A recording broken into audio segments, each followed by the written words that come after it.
Señores, repaso. Para 1943, cuando llega la guerra, tenemos la excelente situación que la situación institucional es horrible. Tenemos un gobierno que está elegido por los militares, digamos, por el que manejaba las urnas, como quien diría, que ha sido echado por los militares, que de alguna manera fueron los que habían viabilizado la existencia de ese gobierno, militares que asumían el gobierno y no sabían muy bien para qué, digamos, como todas las veces, ¿no? De alguna manera. De esas todos hemos visto revoluciones. Y la situación económica no había sido todo lo mala que tendría que haber sido, porque desde el 34, con este asunto de la sequía americana, las cosas se habían endulzado, y la guerra era la guerra, y en la guerra pasó una cosa que muchos venían predicando, que es la sustitución de importación. Y en la guerra no fue porque alguien lo predicó, sino porque simplemente nadie te vendía. Entonces había que sustituir o sustituir, no como te diría. Yo todavía me acuerdo que teníamos una estufa en casa que había que andar con cuidado porque las velas que traía de cerámica normalmente eran inglesas y estas ya no, y entonces de vez en cuando reventaba. Pero bueno, era lo que había, ¿no? Lo cierto es que como consecuencia de eso se había dado un doble juego. Una disminución de la cantidad de gente dedicada a la agricultura, tal vez un aumento de la gente que se dedicaba a la ganadería, empujado por la guerra, porque los productos agrícolas no se vendían y los ganaderos sí. Y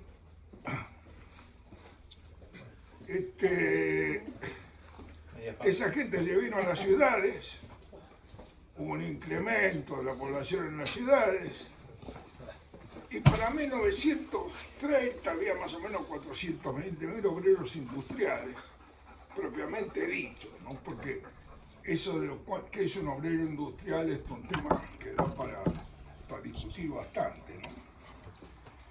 Pero para cuando termina la guerra ya estábamos en 1.200.000. Es decir, que habían aumentado 800.000 obreros en un país que tenía 14 millones de habitantes. Así que era una cifra considerable. Había aumentado la población urbana, disminuido la población rural. Y bueno, ese era el escenario abierto. En ese escenario abierto yo supongo que los distintos partidos políticos estarían pensando, bueno, los militares ya se irán y los radicales dirían, bueno, esta vuelta nos tocará a nosotros, porque bueno.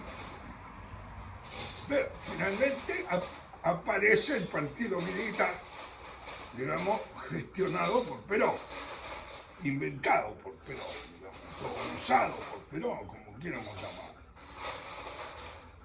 Y elige como bandera, una bandera que por otra parte estaba de moda en el mundo, que era el asunto de los derechos sociales, ¿no? A la salida de todas las guerras siempre pasa eso en el mundo, ¿no? Pasó en la Primera Guerra, pasó en la Segunda, porque claro, vuelven los soldados a casa y bueno, hay que, ¿no?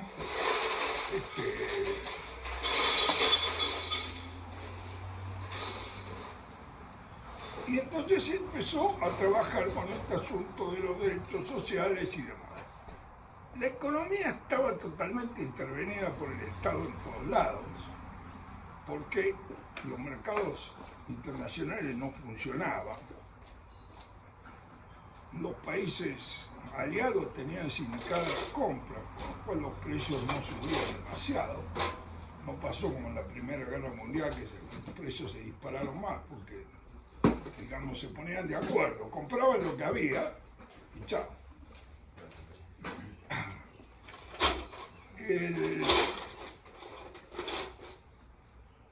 Estados Unidos contra la opinión de los ingleses, en cuanto terminó la guerra, dijo, ya, no hay más coordinación de compras, que cada uno compre como pueda, ¿no? Los ingleses hubieran querido que seguir un poquito con la coordinación de compras, pero no hubo negocio. No hubo negocio. Acá en Estados Unidos se empieza a asustarla un poco porque empiezan a volver los soldados muy rápidamente, porque también en eso los americanos tuvieron rápido desmovilizar, ¿no? Inclusive en sacarse de encima todo el material de guerra. Todos nos acordamos, los jeeps se los tiraron por la cabeza, liquidaron rápidamente el episodio. Y en ese marco de cosas, acá había un poco de miedo de recesión, porque volvía mucha mano de obra y demás, que de hecho las mujeres se habían volcado al trabajo en mucha mayor medida que antes de la guerra, y entonces, bueno, se presentaba una situación de alguna manera compleja, que es enfrentada por Eisenhower con el famoso Plan Marshall. Porque el Plan Marshall fue un plan político, económico y demás. Político, ¿por qué? Porque enfrentaba un problema interno en los Estados Unidos.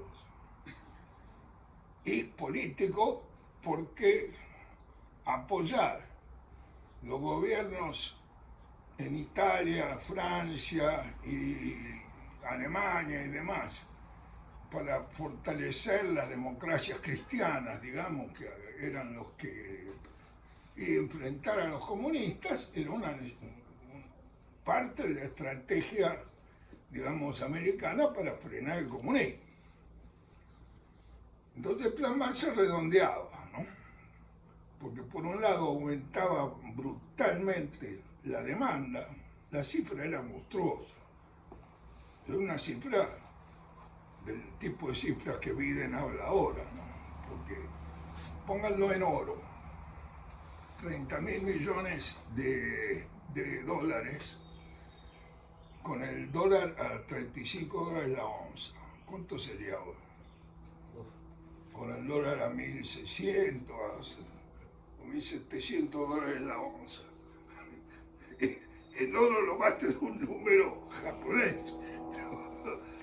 No sé si te das cuenta de la magnitud de la cifra, ¿no? Una cifra que, hoy visto así, 30.000 millones de dólares parece... Lo cierto es que, bueno, la Argentina, entre muchos pecados que había cometido, no había querido firmar, declarar la guerra a Alemania. Y ya teníamos fama de molestos en el Departamento de Estado, entonces no nos incluyeron en los países en los cuales el Plan Marshall podía comprar. Lo cual fue una noticia, digamos, pesadita que vino en todo este contexto.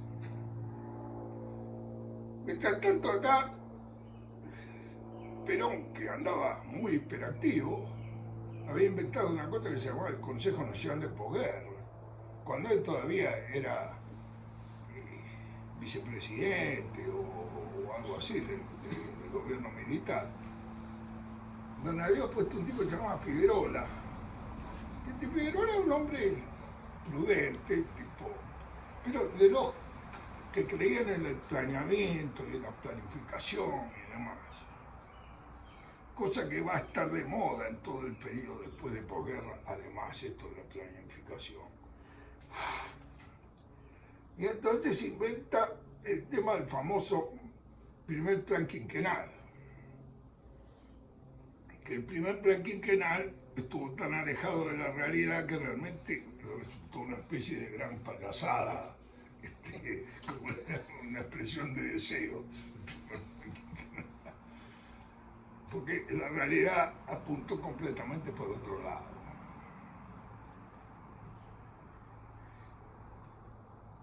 Y entonces la discusión es qué va a pasar ahora que se restablezca el comercio internacional, ¿cuánto desocupación va a tener en la Argentina?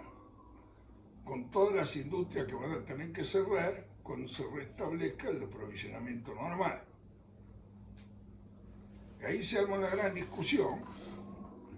El Banco Central decía, bueno, que no será para tanto, sí que no, pero Perón lo llevó para el lado de que de ninguna manera acá no tiene que haber ninguna desocupación, con lo cual la economía se cerró adicionalmente, ¿no? A lo que ya estaba cerrada, porque de hecho muchas cosas no se podían comprar aún después de la guerra, porque había prioridad para los países como pasa con la vacuna ahora. Cada uno tenía primero su casa y después seguimos hablando. Entonces no todo se podía comprar, pero muchas cosas sí. Lo cierto es que inmediatamente después de la guerra va a haber un pico de precios. Cuando Estados Unidos dijo se suspende el pool de compra, los precios explotan. Los precios de los cereales y los precios de la carne y de las cosas que exportaba a Argentina explotan. Y entonces los años 46, 47, 48 van a tener unos precios espectaculares. Estaba esta hojita de los términos de intercambio que yo siempre... alguien me la pidió, hice una copia para el que me la pidió. Gracias.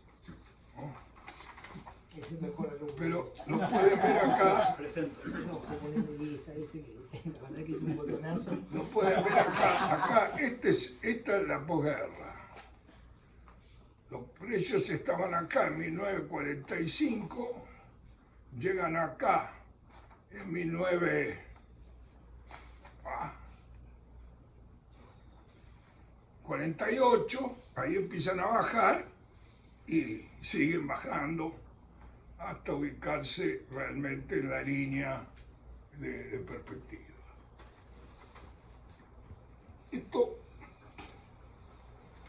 Esto va, digamos, a fortalecer la borrachera argentina porque durante la guerra no se habían podido comprar un montón de cosas que eran indispensables.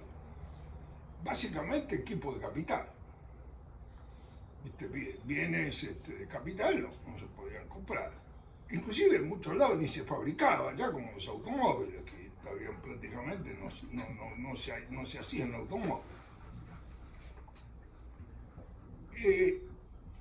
Y entonces se había acumulado un saldo muy favorable porque no se importaba nada, porque no había. No porque no había ganas de importarlo, sino porque no estaba. Además, nosotros que siempre planeamos las cosas muy inteligentemente, durante la guerra le habíamos prestado 150 millones de libras esterlinas a Inglaterra, porque le mandamos la carne y no la pagaban. Y no le firmamos la guerra a Alemania para pelearnos con los americanos.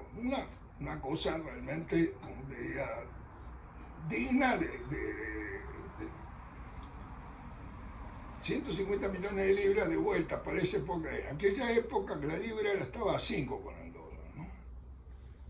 Quiere decir que, ¿cómo se llama? 150 millones de libras eran 750 millones de dólares. De vuelta de 35 dólares la onza. ¿No?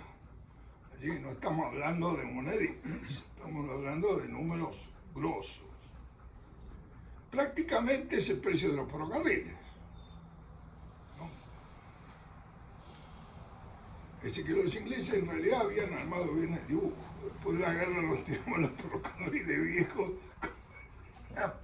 no nos pagaban un cordón de carne, y es notable si ven la curva de compras de carne de Inglaterra a partir de esta época baja así. Ya para los 5 o 6 años ya no es relevante. Es decir que buscaron, ¿no?, otras alternativas, ya habrá sido Australia y como se llama su dominio, que en eso estaba. Es decir, de alguna manera, todas estas malandanzas argentinas tienen que ver con el desarme del imperio inglés, en el cual nosotros éramos de alguna manera una ficha independiente, pero bien engarzada en el imperio.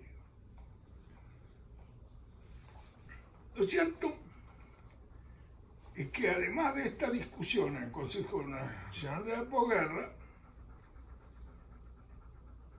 había en el fondo, en las decisiones que se tomaban, una visión un poco catastrófica del mundo que se venía. Ah, no, llegaste tarde. Perdón, che. Me olvidé el vino, boludo. Perdón. Había una visión un poco catastrófica del mundo que se venía. ¿Por qué? ¿Cómo? Porque había margen para ver esa visión catastrófica. En Francia e Italia el comunismo y los otros estaban ahí, ¿no?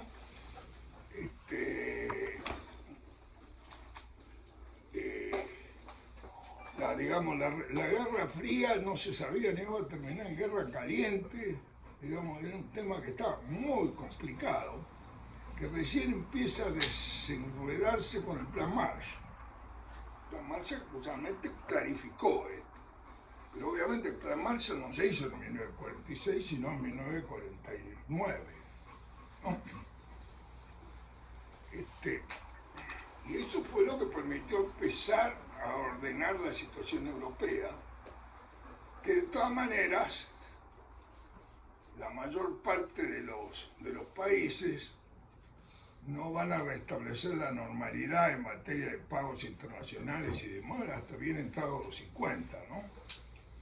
Porque, digamos, Estados Unidos nunca la abandonó, pero los demás, Inglaterra, Francia y demás, van a tener controles de cambio muy cerrados durante este tiempo. Los ingleses hasta no hace tanto, los ingleses no podían comprar una casa por Inglaterra. ¿No? Y dentro tampoco. ¿Eh? Dentro tampoco. ¿Quién? Dentro tampoco. Adentro tampoco. Bueno, ¿por qué adentro tampoco? Por los precios y porque son todas de 3 o 4 personas. Bueno, está bien. Pero va, siguiendo con esta visión de las cosas. Entonces, dentro de esta visión, medio las decisiones que se toman en 1945-46 vienen inspiradas por dos cosas. Una, por evidentemente el afán político de Perón de consolidar su popularidad y su, digamos, dominio del sector obrero, que no haya desocupación, que los aumentos de salarios y los mecanismos, de los cuales voy a hablar después, de toda la parte sindical. Por el otro lado,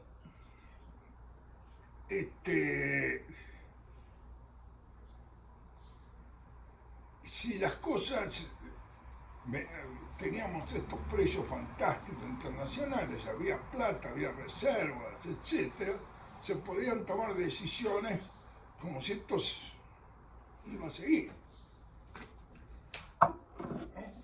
Y entonces, claro, compramos los ferrocarriles, compramos los teléfonos, que vino un montón, pero los compramos, 100 millones de dólares, compramos un teléfono, tampoco fue poca cosa. Ahora los ferrocarriles poca plata, pero te quiero decir, de todas maneras, bueno, las empresas alemanas, esas, y no eran tampoco inversiones sustanciales. La empresa, la otra cosa que se nacionalizó fue gas del Estado, pero que en realidad antes era gas, se hacía gas con carbón. Y era de una distribución muy chiquita en Buenos Aires, y realmente no tenía la importancia que tiene hoy, ¿no? La del Estado era una cosa poco importante.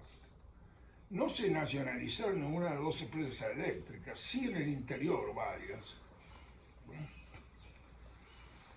Pero la CADE y la ITA lo quedaron para después, para que algún otro se diera el gusto de nacionalizarlo, ¿no?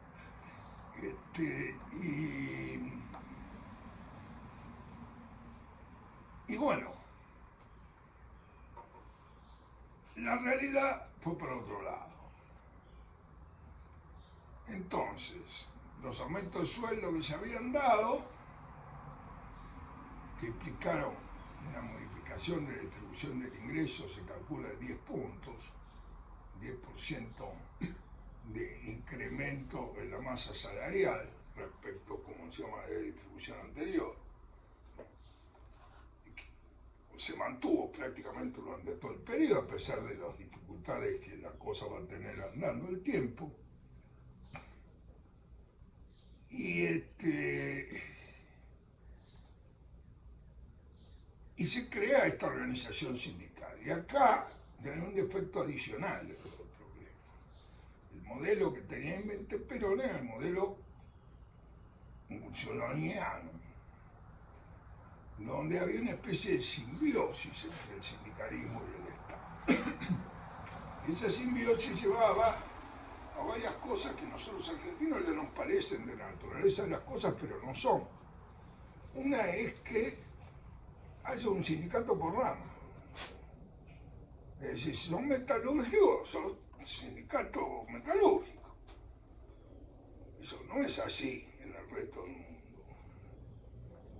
Los sindicatos, como se llama, tienen que juntar su gente. De hecho, hay, digamos, libertad sindical.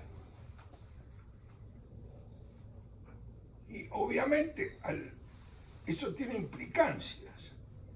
Si los sindicatos fueran libres, no podría mañana decir la obra social se la doy al sindicato, porque el sindicato representa a los obreros de este sector, porque no representa a los obreros del sector, puede haber 2 o 3 sindicatos. De hecho, hoy lo estamos viviendo en la Argentina, porque donde se produjo esta división sindical fue en el gremio de los maestros, que es un infierno, ¿no? Las divisiones sindicales no son una bendición para el patrón tampoco, porque en general después por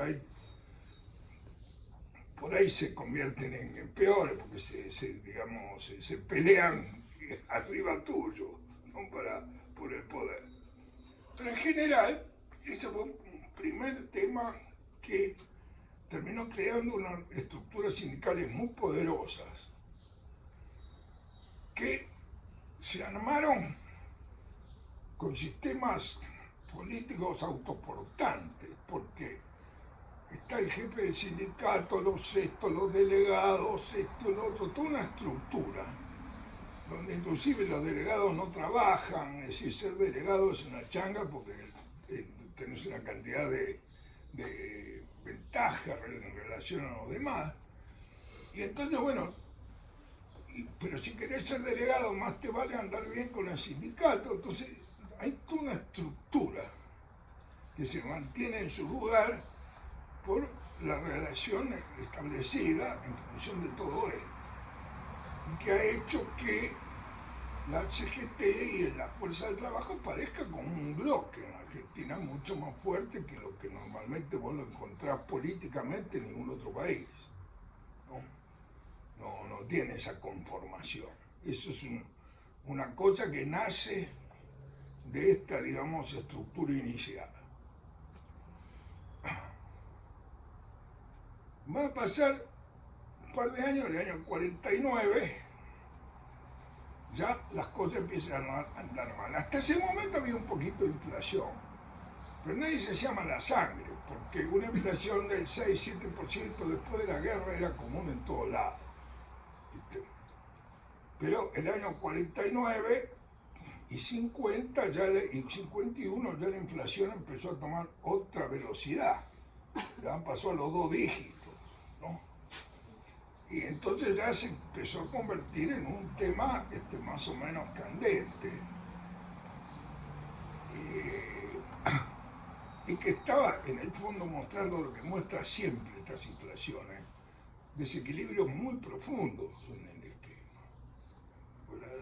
Las inflaciones, más allá de esto, que si es monetario o no es monetario, lo que hay está marcando un desequilibrio, con una inflación persistente de este tipo. Bueno, las cosas van caminando. El primer zar de la economía que se montó Perón fue Miranda. Miranda era un industrial conservero y aceitero que vos sabés que los militares siempre tienen una especie de fascinación, y un poco los políticos con los grandes hombres de negocio, porque piensan que son los que saben de economía. En realidad saben de negocio, no de economía, no es lo mismo, ¿no? Pero es típico, ¿no? Típico. La verdad que Onganía fue a ganar a Sacetto. Y vos decís, bueno, Sacetto sería un buen hombre de negocio o no, pero de todas maneras de economía no sabía nada. Esto es típico. Bueno, la cuestión es que Miranda, bueno, manejó la cosa como le pareció y reforzó el poder del Estado sobre muchos aspectos de una manera bastante fuerte. Contaba Moyano Llerena que en aquella época él era un chepibe que se acababa de recibir y estaba trabajando en el Ministerio de Economía, o en aquella época se llamaría de Hacienda todavía. Entonces lo llaman un día para que traduzca una ley inglesa, ¿no? Que era la ley en la cual el gobierno de Inglaterra nacionalizaba el Banco de Inglaterra. Entonces, bueno, él traduce la ley, le cambiaron el nombre y esa fue la ley que salió para nacionalizar el Banco Argentino, el Banco Central de la República Argentina. Porque era como, viste, como decir, no sé qué querían decir, pero esa la quisieron. Te da también una idea del clima. Y, Antes de que se Antes de la nacionalizara, nacionalización. ¿de quién era? ¿De los bancos, el Banco Central? no, por eso, ahora te voy a explicar, te voy a decir. Después de eso, aparece con un invento, que fue un invento muy ingenioso. Tanto que la impresión que causó en su época fue que esto lo debía haber inventado algún alemán de estos que vinieron, ¿cómo es? Escapándose. Escapándose. Porque el invento fue muy ingenioso, que fue el famoso tema de no nacionalizar los bancos, sino nacionalizar los depósitos. ¿Qué quería decir nacionalizar los depósitos? Que los bancos, todos los depósitos los recibían por cuenta y orden del Banco Central. Fíjate que en aquella época los depósitos eran los depósitos a la vista y caja de ahorro. El depósito a plazo fijo sería el 5%, 10% de los depósitos bancarios. Entonces era casi sin costo financiero. El mundo cambió también en eso mucho, ¿no? Y yo decía, bueno, entonces los bancos, ¿de qué iban a vivir? Porque el Banco Central después les iba a dar líneas de crédito para que ellos lo prestaran. Pero entonces la línea de crédito se le iba a dar para productores de leche, tantos pesos, para productores de no sé qué, tantos pesos. Entonces el Banco Central le iba a distribuir el crédito en función de sus objetivos. En los hechos lo que terminó pasando es que el sistema terminó desbalanceado, en el sentido de que los bancos oficiales recibieron mucho más crédito para prestar y los bancos privados menos, con lo cual los bancos privados tenían más depósitos que créditos y al revés, ¿no? Es decir, el Banco Nación y sobre todo el Banco de Crédito Industrial y el hipotecario tuvieron cifras muy altas de crédito.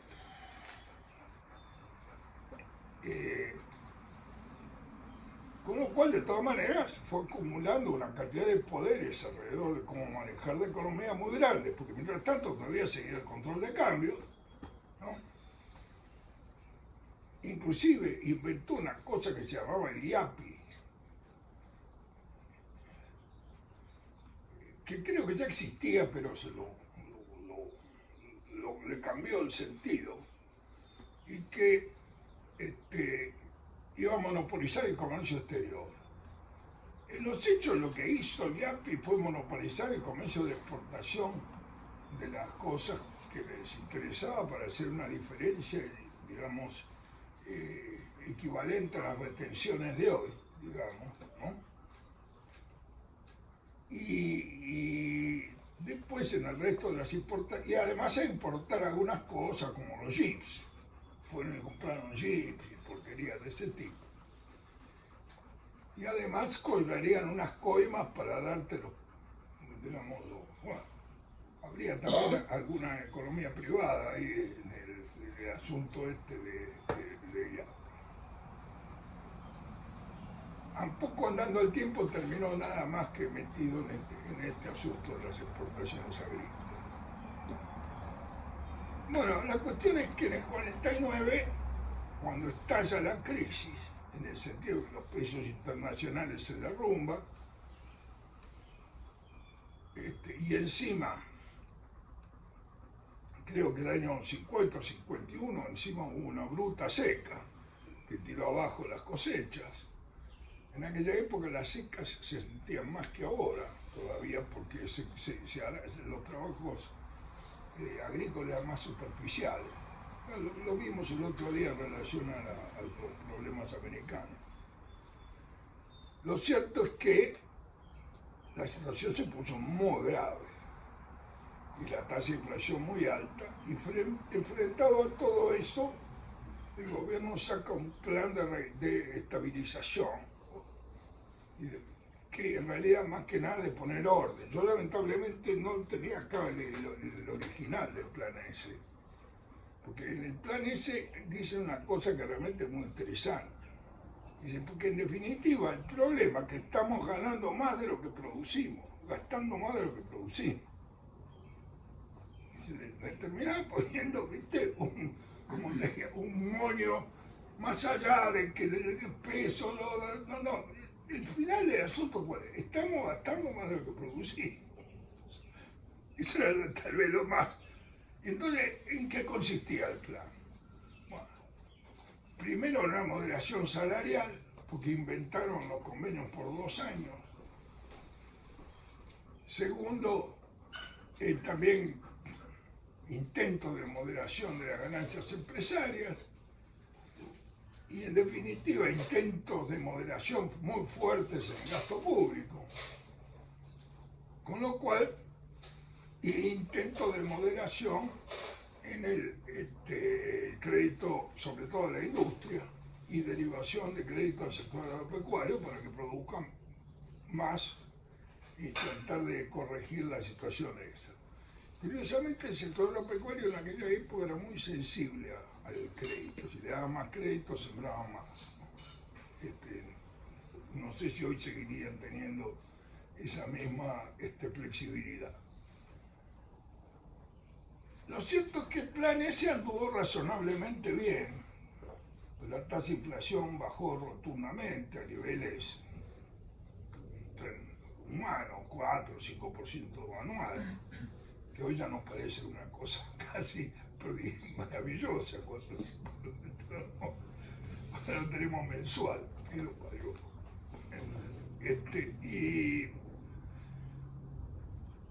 Y con eso vamos a llegar al año 55, donde se empiezan a acumular una serie de problemas adicionales.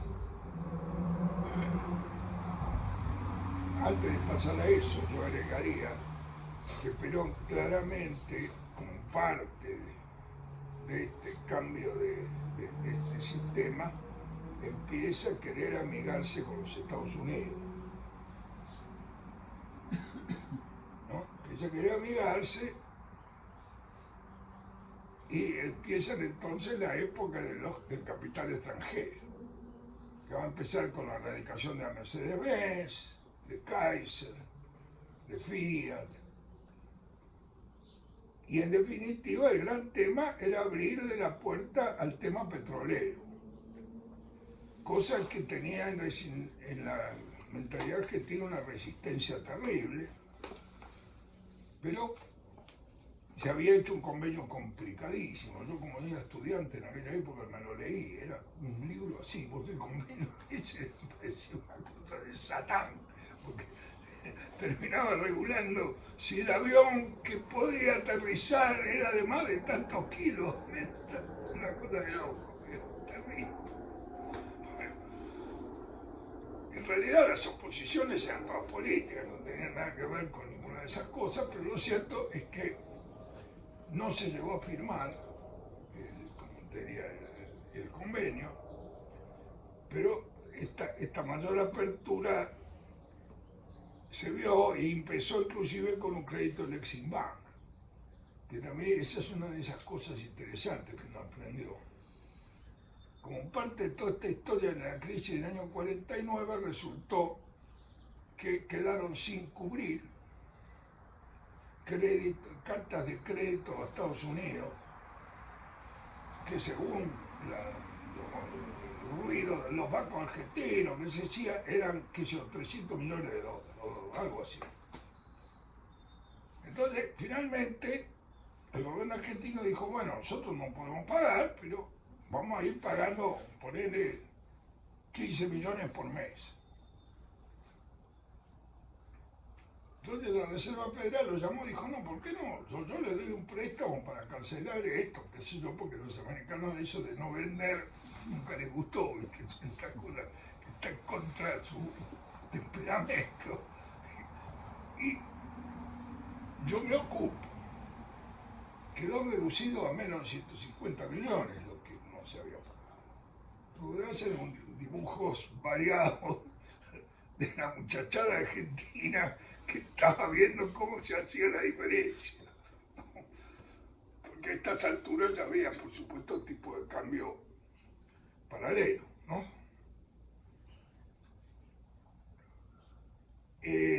Así que ya se había ido arrimando hacia este tema de Estados Unidos.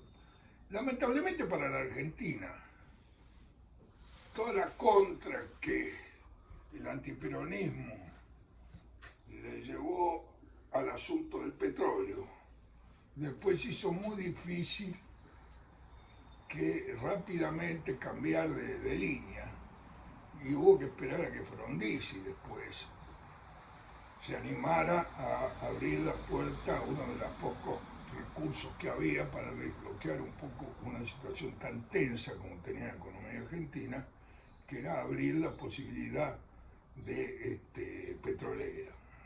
Estaba pasando con el petróleo, que YPF, que no tenía plata, había seguido explorando y tenía ya buenos indicios de que había muchas zonas de explotación petrolera. Pero no tenía la plata para, digamos, hacer, digamos, los desarrollos y además, aparentemente las exploraciones son buenas, pero finalmente hay que hacer el agujero. ¿Viste? Una cosa es el diagnóstico y otra es qué es lo que se encuentra después. Bueno, total, que en definitiva hubo que esperar al 58, que cuando finalmente se abre el tema este. Así que bueno, esta idea de que la Argentina tenía un problema estructural, todavía para la época de la guerra nadie se lo imaginaba. Yo creo que Previ ya lo estaba viendo, porque de algún lado él fue elucubrando sus ideas. Y de alguna manera las ideas esas eran las mismas que tenía este famoso tipo de la revista de Economía Argentina, que venía del principio del siglo, que fue los primeros estadísticos importantes que tuvo la Argentina. Pero cualquiera de los dos planteaban soluciones que por ahí tenían alguna lógica en el 1910, pero ya no tenían mucha lógica en 1945, que fue el asunto de la sustitución de importación. En alguna medida yo creo que esa fue una trampa en la cual cayó toda América Latina. Y los países asiáticos se salvaron de esa, porque ellos montaron una industria pero de exportación, no de sustitución de importación. Porque la industria de sustitución de importaciones tiene una cantidad de efectos desde el vamos. El primer defecto es tamaño de mercado. ¿No? Da el mercado o no da el mercado. Cada vez da menos, porque cada vez la dimensión, como se llama, necesita ser más grande. Ustedes ven lo que está pasando con la industria automotriz. Dentro de poco va a haber un solo fabricante, y seguimos así en el mundo.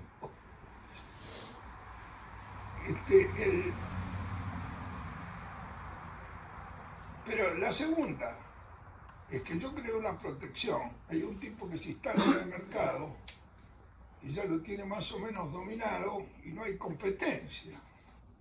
Entonces tampoco la fijación de precios termina siendo realmente competitiva, porque la falta de tamaño del mercado no da para que haya competencia interna. Y todos sabemos que cualquier empresa que no tenga competencia, eso se vio bastante ahora en la década del 90, cuando se abrió un poco la economía argentina. Parte de la diferencia, o decís, no, pero los tipos igual van a ser eficientes, se desparrama. Cuando les apretó el zapato, ¿sabés cómo lograron bajar los costos?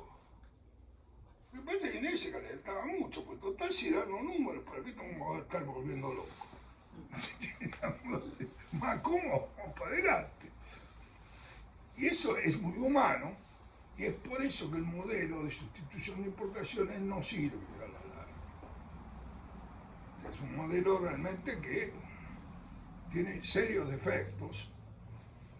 Y ya te digo, es un poco la historia de toda América Latina, porque todos han caído en este tema de la sustitución de importaciones en un grado o en otro, ¿no? Los países de América Latina. Nosotros, en gran escala, por supuesto. Va a caer, por supuesto, el gobierno, pero por razones que tienen mucho más que ver con la política que con la economía en ese momento. Porque nadie estaba viendo, los problemas económicos en su magnitud, no lo habían visto antes ni después. La gente hablaba menos de economía en esos años, mucho menos. Y realmente el grueso de los políticos no tenían la más remota idea, bueno, probablemente hoy tampoco lo tengan, ¿no? Pero como se llama, por lo menos ahora tienen la obligación de saber pronunciar algunas palabras, ¿no? Que antes ni eso. Fíjense que en el año 39, Pinedo mandó un proyecto al Congreso en el cual propendía una mayor apertura de la economía al exterior, en fin, porque quería arreglar con Estados Unidos un poco, alejarse de la órbita inglesa. Y los diputados radicales se lo sentaron de culo. ¿Y por qué se lo sentaron de culo? ¿Porque no les gustaba? No. Por una pelea con la gobernación de Mendoza, no sé qué historia de una tranza política del momento. No sé si, digamos... Por otra parte, ustedes lo ven en lo que se ha convertido la política, lamentablemente, a la mundial casi. Nos peleamos por la vacuna, cualquier cosa, el tema es político ya. Profesor, ¿Qué? profesor, es recess. Los chicos tienen almuerzo ahora. Ah, bueno, también. Porque si no, se nos van a quedar dormidos. Bueno, me parece bien. Dale de comer. dale de- Recreo. Recreo. No, Y porque la quedó tarde- una pregunta pendiente, papá, Sí. que es el Banco Central, antes de ser nacionalizado, ¿cómo era la estructura legal? No, la estructura legal era la siguiente. Había sido también diseñada por Pinedo y Previs con mucha inteligencia.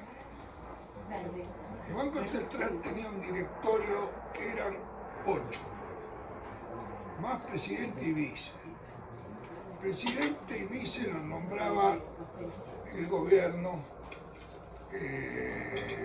por 7 años, de manera que no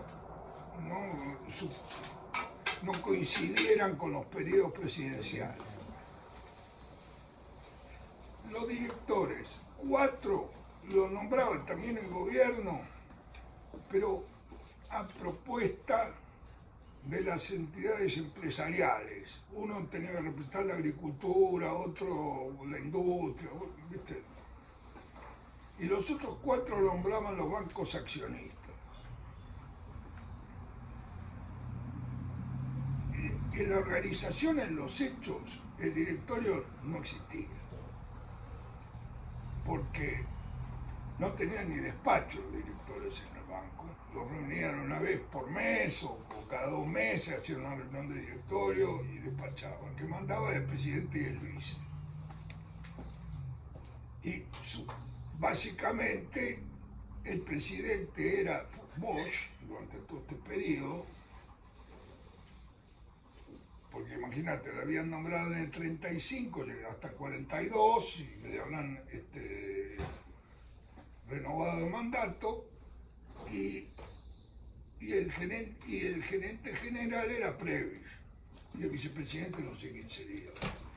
El gerente general era Previs, que ya debía ser el que realmente mandaba, ¿eh? Porque además era el único que entendía qué es lo que estaba pasando. Pero dadas las políticas que siguió, digamos, no tuvo choques para nada con los bancos, no hubo ninguna trenza.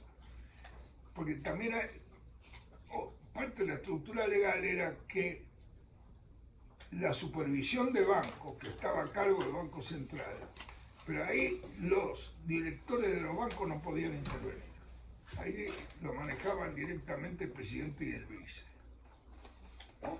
A la parte de supervisión de banco, porque por razones de secreto profesional, etcétera, no podía, digamos, un banco a través del Banco Central espiar las cuentas del otro banco, ese tipo de cosas. Así que esa era la estructura legal. Y lo que hicieron fue simplemente propar las acciones. Exacto, era la misma estructura que había en el Banco de Inglaterra y Los copiaron. bancos tenían las acciones, pero no tenían nada de Control, control. el control lo controlaba el presidente y el vicepresidente. Bueno, fue, si vos querés, más nominal que otra cosa, pero era los gustos que se daban. Rescataron toda la deuda externa. ¿Me querés decir? ¿Para qué vas a rescatar la deuda externa antes del vencimiento? La rescataron toda de macho, ¿qué era? Porque había esta. Esa es la verdad del cuento. Qué bueno ser acreedor en esa época. Mirá si ahora te pasa lo mismo. Vamos a Te dan que no por se ahí- sirve muchas algo veces- para comer. Por ahí te dan la sorpresa. ¿Sabés que no hace? ¿Te sirve un vaso de vino, mamá? Bueno, voy a comer algo. No, no, no, no, no, no, no, no, no, no, no,